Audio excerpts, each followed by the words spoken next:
유명한 러시아의 작가 레오 톨스토이라는 사람이 있습니다. 원래 그는 귀족 출신으로 온갖 부요, 영화를 누리며 살았던 사람입니다. 그러나 그는 늘 죄책감으로 마음이 무거웠고 하나님의 심판에 대한 불안감이 그의 마음을 지배하고 있어서 행복하지 않았습니다. 어느 날 시골길을 가다가 한 농부를 만났는데 그의 얼굴이 유난히 밝고 평화가 깃들어 있는 것을 봤습니다. 농부한테 다가가서 어떻게 그렇게 얼굴이 편안하고 기쁨으로 살 수 있는지, 그 비결이 무엇인지 물어보았답니다. 그때 농부는 이렇게 대답합니다. 저는 하나님을 믿고 살기 때문에 마음에 늘 기쁨이 넘칩니다. 그날부터 톨스토이는 진심으로 하나님을 찾기 시작했고 드디어 하나님을 만날 수 있었습니다. 하나님을 만나고 죄 사함의 은혜를 경험하고 난 다음에 그는 이렇게 고백을 했다고 하지요. 하나님을 아는 것이 곧 사는 길이다. 한번 따라해 볼까요? 하나님을 아는 것이 곧 사는 길이다.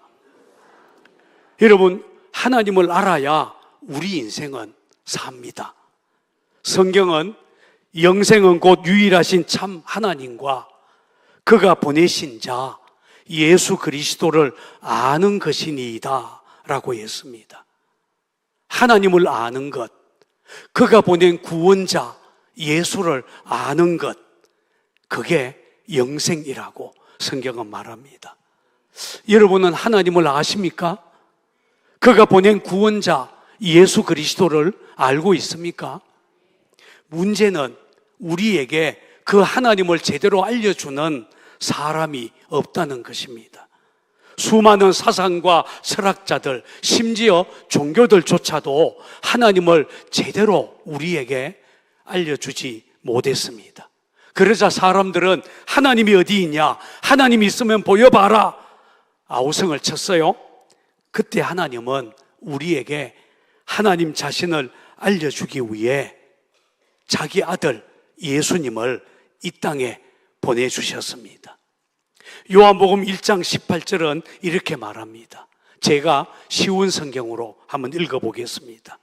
지금까지 하나님을 본 사람은 아무도 없었습니다. 그러나 하나님이시며 아버지 곁에 계시던 독생자이신 분이 우리에게 하나님이 어떤 분이신지 알려주셨습니다. 여러분, 이 땅에 오신 예수님께서 하나님이 어떤 분인지 우리에게 알려주셨다. 성경은 그렇게 말합니다. 자, 그러면 예수님이 알려주신 하나님, 예수님은 하늘의 하나님이 어떤 분이라고 알려주셨을까요? 성경에 보면 예수님은 창조주 하나님이 바로 우리의 아버지시다라고 알려주셨습니다. 같이 해볼까요? 하나님 아버지, 하나님을 아버지로 알려주셨습니다. 그래서 성경은 하나님을 아버지로 부르기를 좋아합니다. 구약 성경에는 15번, 신약 성경에는 무려 414번이나 하나님을 아버지로 기록하고 있습니다. 예수님께서 하나님을 직접 아버지 이렇게 부른 것만 하더라도 170번이나 됩니다. 말하자면 예수께서 아버지라 부르던 바로 그분, 바로 예수님의 아버지가 저와 여러분들의 아버지시다라는 것입니다. 오늘 우리는 누가복음 15장 말씀을 읽었어요. 우리가 읽은 성경은 흔히 탕자의 비유라고 하는 이 탕자의 비유 이야기에 나오는 부분을 발췌해서 읽었습니다. 탕자의 비유 알고 계시죠? 이런 내용입니다. 한 아버지에게 두 아들이 있었습니다. 그런데 어느 날 둘째가 아버지 재산 중에서 자기에게 돌아올 분깃 미리 달라라고 요구했습니다. 아니, 아버지가 버젓이 살아 계시는데 미리 유산을 물려달라니 이것은 아버지 보고 빨리 죽으라는 말과 마찬가지잖아요. 아마 세상 아버지라면 이 못된 아들 혼내줬을 것입니다. 그런데 이 비유에 나오는 아버지는 인격적인 아버지여서 그 요구대로 두 아들에게 각각 유산을 물려줍니다. 아버지 유산을 물려받은 둘째 아들 어떻게 했을까요? 그는 먼 나라로 가서 제멋대로 허랑방탕하게 살다가 자기가 가지고 있던 아버지 재산 다 날려버렸습니다. 바로 그때쯤 그 나라에 심한 기근이 들었습니다. 갑자기 궁핍하게 된 둘째 아들, 어떤 사람에게 일감을 얻어서 들판에 나가서 돼지를 치게 되었는데 너무 배가 고파서 돼지가 먹는 쥐엄 열매로 배를 채우려고 했지만 그것조차 주는 사람이 없었습니다.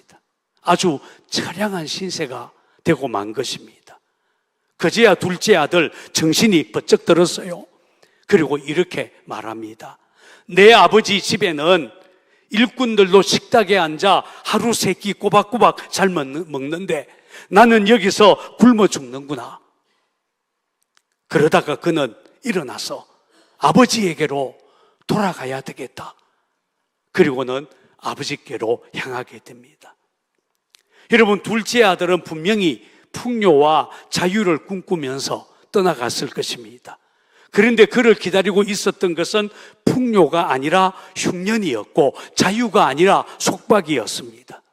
여러분, 이게 우리 인생입니다.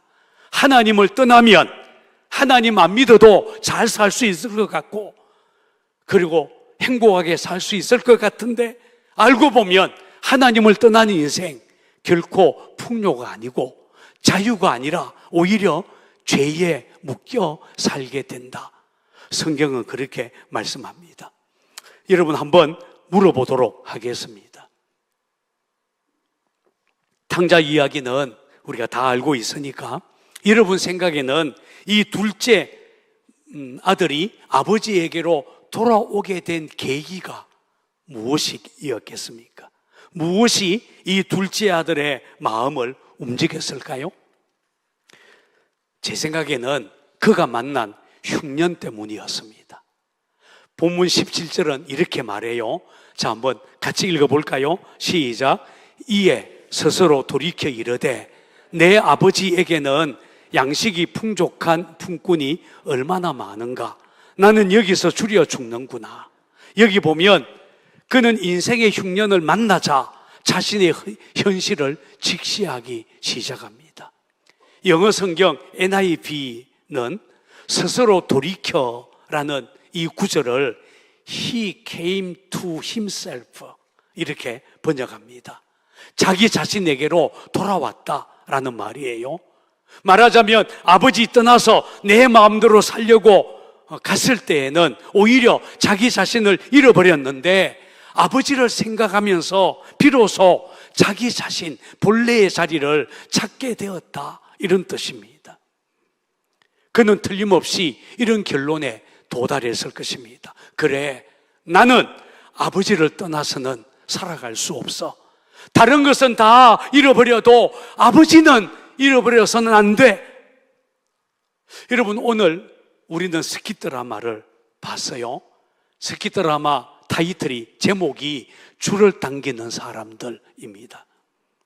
대학 입시라는 줄, 또는 취업이라는 줄, 성공이라는 줄을 놓지 못한 채 잡아당기고 있습니다. 심지어 남을 위한 봉사의 줄을 당기기도 합니다. 그것이 내 인생에 행복을 줄 것이라고 생각하고 있었기 때문입니다. 아니, 그 줄을 놓으면 왠지 불안하고 못 살 것 같습니다. 혹시 여러분은 지금까지 어떤 인생의 줄을 당기고 있었습니까? 그런데 맨 끝에 줄이 필요 없는 사람이 등장했어요. 누구 줄을 붙잡았죠? 줄은 없지만 누구를 붙잡았어요? 그분 누구죠? 하나님을 붙잡은 분이에요. 여러분, 우리가 성경을 오늘 이 탕자의 비유를 보면 둘째 아들이 그의 인생에서 가장 잘한 것이 있다면 제 생각에는 스스로 돌이켜 아버지에게로 돌아가기로 한 것입니다. 혹시 돈을 잃을 수는 있어도, 건강을 잃을 수는 있어도 결코 내 인생에서 잃어서는 안 되는 것, 그것은 바로 내 아버지 집, 하늘 아버지, 바로 그분이라는 것을 알게 되었다는 것입니다. 그런데 사실 이 비유의 주인공은 집 나간 둘째 아들이라기보다는 그 둘째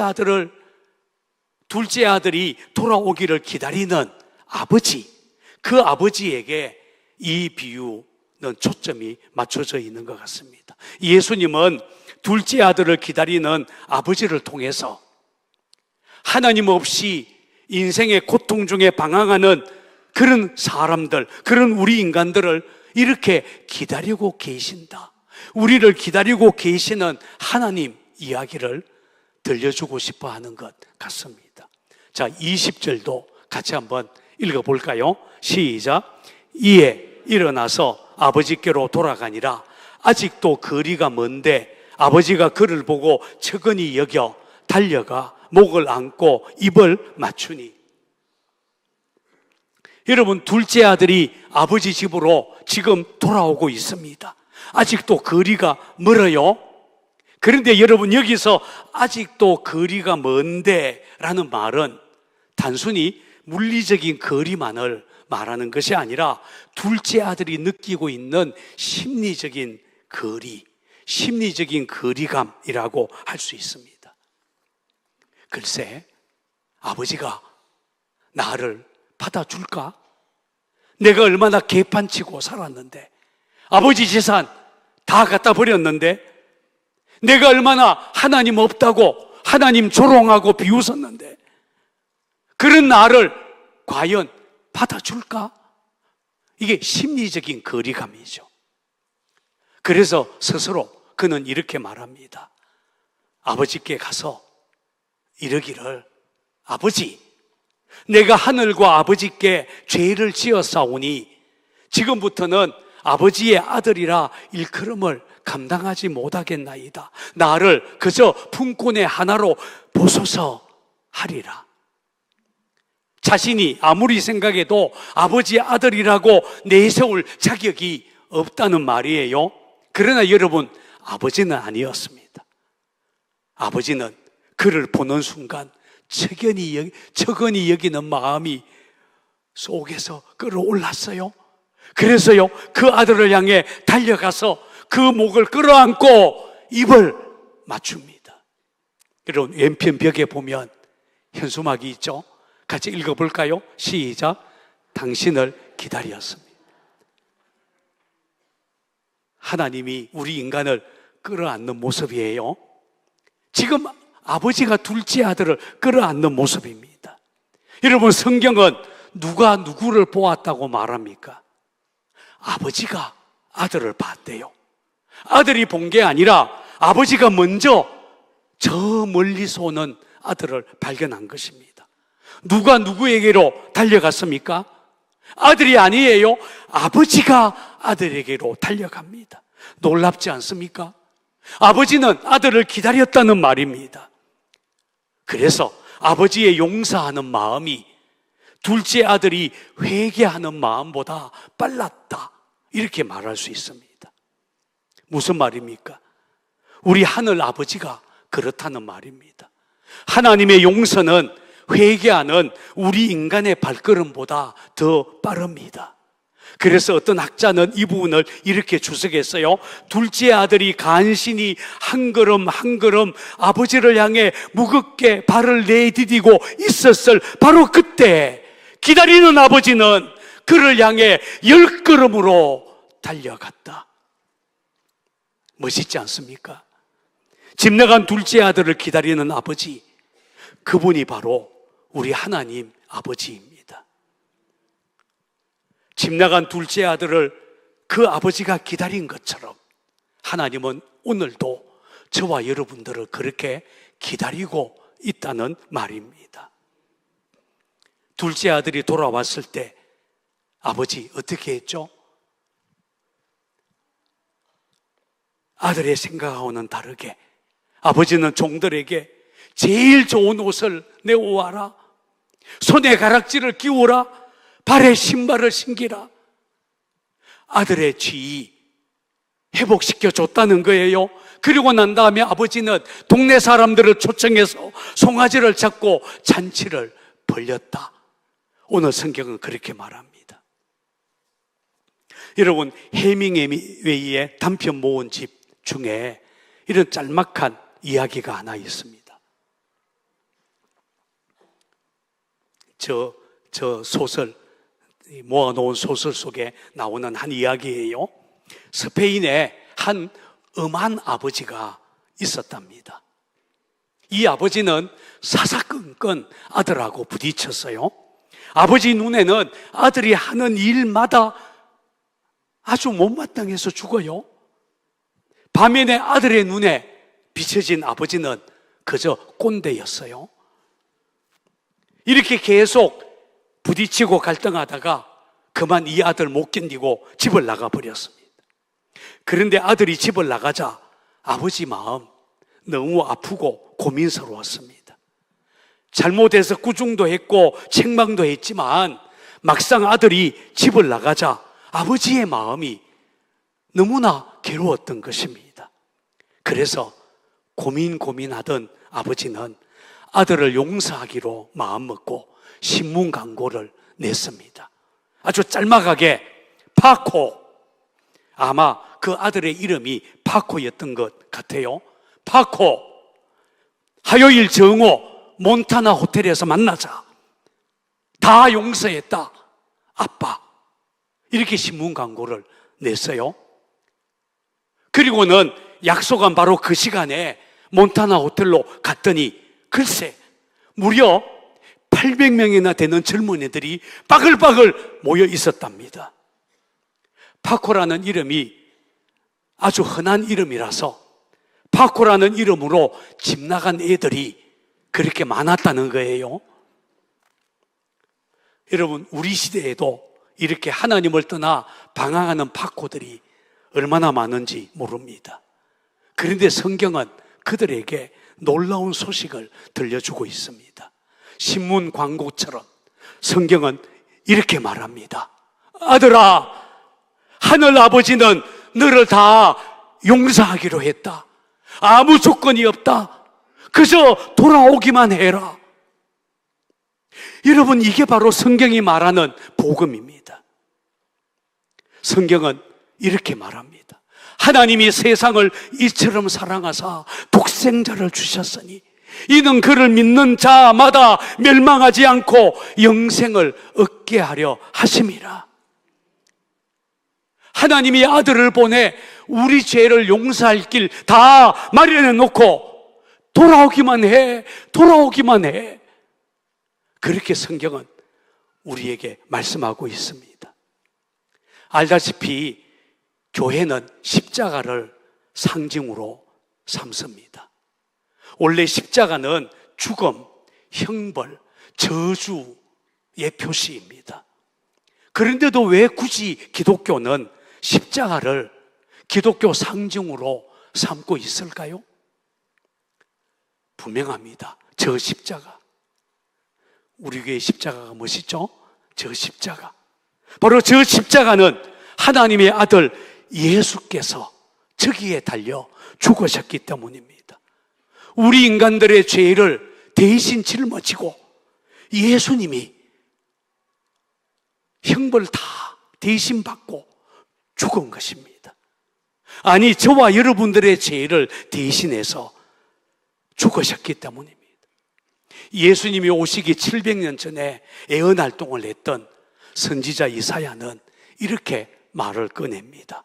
그가 찔림은 우리의 허물 때문이요, 그가 상함은 우리의 죄악 때문이라. 우리는 다 양 같아서 그릇 행하여 각기 제 길로 갔거늘 여호와께서는 우리 모두의 죄악을 그에게 담당시키셨도다. 예수님의 죽음, 그것은 바로 저와 여러분들의 죄를 대신 담당해서 죽은 죽음이라는 것입니다. 그리고 우리를 용서하기로 결정하신 하나님은 용서받을 길, 구원받을 길을 다 준비해 놓으시고 우리를 향해 돌아오라 라고 말씀합니다. 너의 죄 다 해결했다. 돌아오기만 해라. 돌아오기만 해. 나들목교회 김영국 목사님의 책 그 만남을 묻다 라는 책에 보면 건축 큐레이터 김성태 씨 이야기가 나옵니다. 김성태 씨는 주로 패션, 건축 분야에서 사진을 찍고 그것을 전시하고 또는 출판 형태로 소통을 하는, 사람들과 소통하는 그런 일을 하신 분입니다. 한 번은 특히 배우들에게, 유명 배우들에게 명품 옷을 입히고 사진을 찍어서 명품 브랜드를 마케팅하는 일을 이분이 주로 했어요. 한 번은 홍콩에서 열리는 샤넬 파티에 초대가 되어서 그 샤넬 파티 사진을 찍게 되었다고 합니다. 1년 이상, 1년에 1억 이상 구매하는 전 세계 고객들을 홍콩 호텔로 초청해서 2박 3일 파티를 하는 것입니다. 고객이 홍콩 공항에 도착하면 벤츠 S500으로 호텔에 모신다고 합니다. 벤츠 S500이 어떤 차인지 모르시죠? 어쨌든 고급차예요. 2억 이상 나가는 그런 차예요. 그는 우리가 상상할 수 없는 근사한 세상을 사진에 담아서 전시하면서 나도 이런 근사한 인생 살 수 있다. 그렇게 그런 근사한 인생을 추구하기 시작했답니다. 나도 저렇게 될 수 있어. 바람만 불면, 한 방 터지면, 폐 하나만 잘 들어오면 나도 뜰 수 있어. 그러니 바람아 불어라. 제발 좀 불어와라. 열심히 노력해서 공간이라고 하는 잡지사 편집장이 되었습니다. 이제 그런 근사한 삶이 바로 코앞에 있다고 생각을 했었는데 그의 현실은 달랐습니다. 한마디로 피폐해졌습니다. 그는 이렇게 고백을 합니다.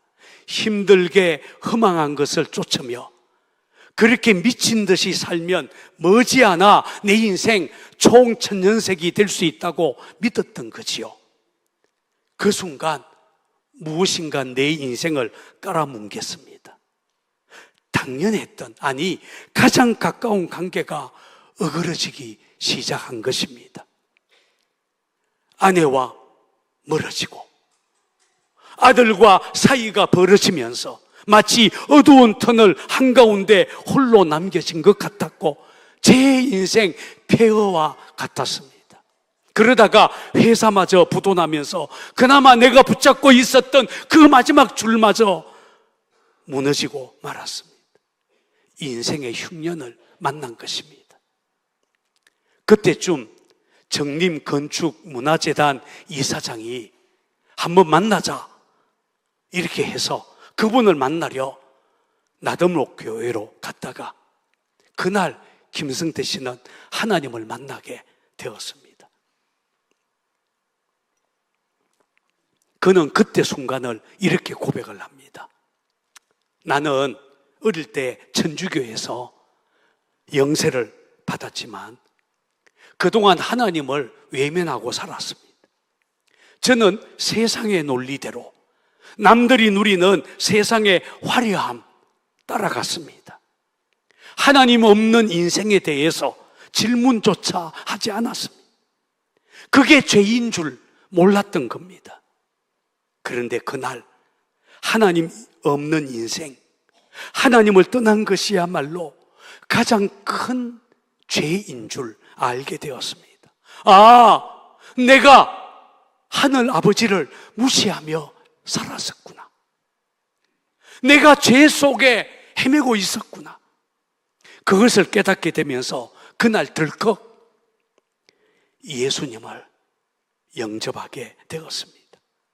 그분이 제 마음에 들어오셨다는 것, 느끼게 되었고 자연스럽게 하나님을 내 아버지, 내 아버지, 하늘 아버지를 내 아버지 이렇게 고백하게 되었습니다. 여러분, 이 세상은 명품으로 포장된 근사함 추구하라고 말합니다. 그러나 아닙니다. 그런 것은 상대적입니다. 마치 신기루 같은 것, 거짓 근사함에 불과합니다.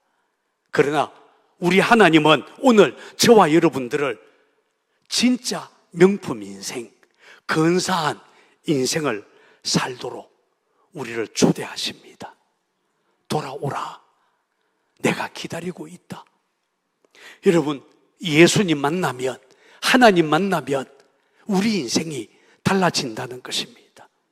혹시 우리 중에 하나님 없이 방황하며 살고 있는 분이 있다면, 혹시 인생의 흉년을 만난 분이 있다면 오늘 하늘 아버지 만나게 되기를 바랍니다. 좋으신 하늘 아버지는 이미 우리의 죄 다 용서해 놓고 기다리고 계십니다. 돌아오기만 해라. 여러분, 그 하나님 만나는 길 간단합니다.